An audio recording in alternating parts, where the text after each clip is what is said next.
Hello guys, it's BG Sports, and in today's video, I'm going to talk about how do NFL teams make their money. Many of you may have wondered, with many NFL teams going on sale for prices over the billions, how these teams make so much revenue. So I will answer that in today's video. I'm going to try to keep it short and concise, and I just wanted to make another video of a different sports league as I've gone on. I made a video about the NHL, the NBA, you can go check that one out, and today's video will be about the NFL.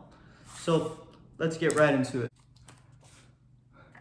A lot of you may wonder, why do NFL teams cost so much? Well, there's a very, very high barrier of entry.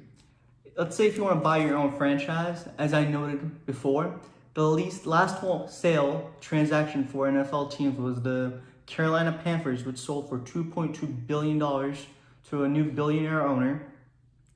And let's say you want to create your own franchise. Now, the NFL hasn't made their own franchise in over 18 years, with the last one being the Texans, but you do have to pay a franchise fee, as you do with any other sports league.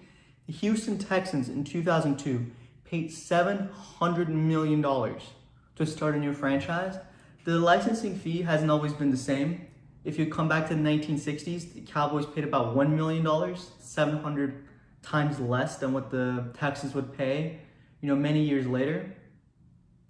This high barrier of entry leads to a lot of these teams having a consistent high value, as there isn't a huge filtration of teams that water down its stock value as per se.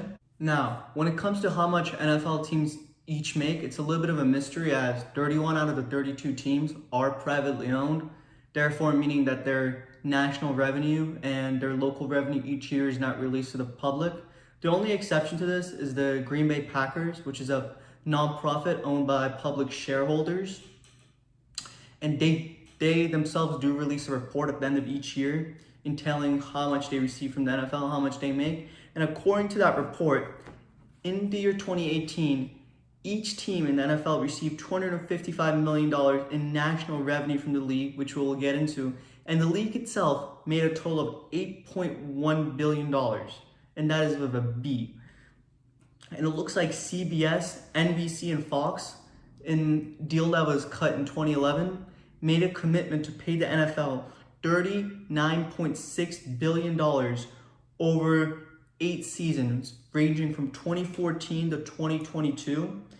And to, further dive into this, I'll explain to you the two main divisions between how NFL teams make money, and those are divided into national revenue and local revenue. So national revenue is, as I explained, how much piece of the pie each NFL team gets from the NFL at the end of the year. So it was $255 million in 2018, as the league made $8.1 billion, and after its basic operating costs, such as paying Roger Goodell and multiple workers that work directly for the NFL itself, that money at the very end is equally split between the 32 teams. Ticket sales do make teams a lot of money. They nonetheless don't really make anywhere near as much as the TV deals. Let's say an NFL team has a stadium with 70,000 people that they can totally seat there. The average ticket price has increased about 7% annually, which really isn't that much considering inflation and many other factors that are included in our economy. Tickets cost about $30 in 2000, and in 2017 they cost about $102 per average.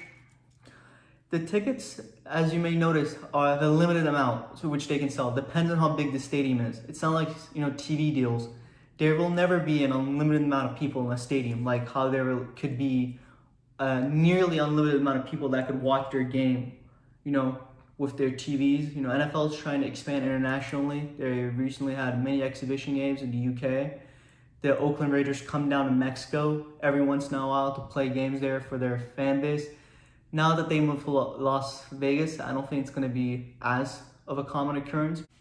Now that we learned about how NFL teams make their money, we can now learn about how they manage their money to maximize the total amount of profit that they make.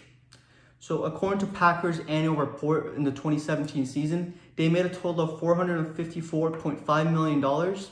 And the league's top earning team was the Cowboys, coming in at $864 million. The Patriots came in at pretty later on at $594.2 million. However, the cost of running an NFL team are super high. In 2018, the Packers spent $420 million on expenses on their total of $454.5 million of revenue. And 213 of those went to players, while 208 million went to stadium upkeep, which they made a renovation of their stadium to entail more ticket sales. Marketing, team, and administrative costs also are included in that. This leaves the team with an operating cost income of $38.5 million, which is their total profit. So for a team that made $454 million, they're only left with $38.5 million of that. So you can see there's a big operating cost, so the profits may not be as high as some of you thought for franchises that are valued in the billions. As a matter of fact, the Lions had an operating cost so high that their total revenue had come out to less than $4 million for a franchise valued over $1 billion. So we can see that, when it rains, it pours for a lot of these NFL teams. Their location, their fan base, their success, obviously, it's not something that the Lions have, is very important. But we can also see that success is not everything, as you can see with the Cowboys. Thank you guys for watching my video. I wanted to do a full face cam video. Usually over the last few videos, I've been experimenting with different editing, and as I've been getting better with editing, I've been trying to do different things. I kind of wanted to do this video all in front of the camera, just keep it short and concise. And thank you guys for watching, and please let me know in the comments if you guys have any recommendations, any tips, or even any ideas as to what I should do in my next videos. Thank you, and have a great day.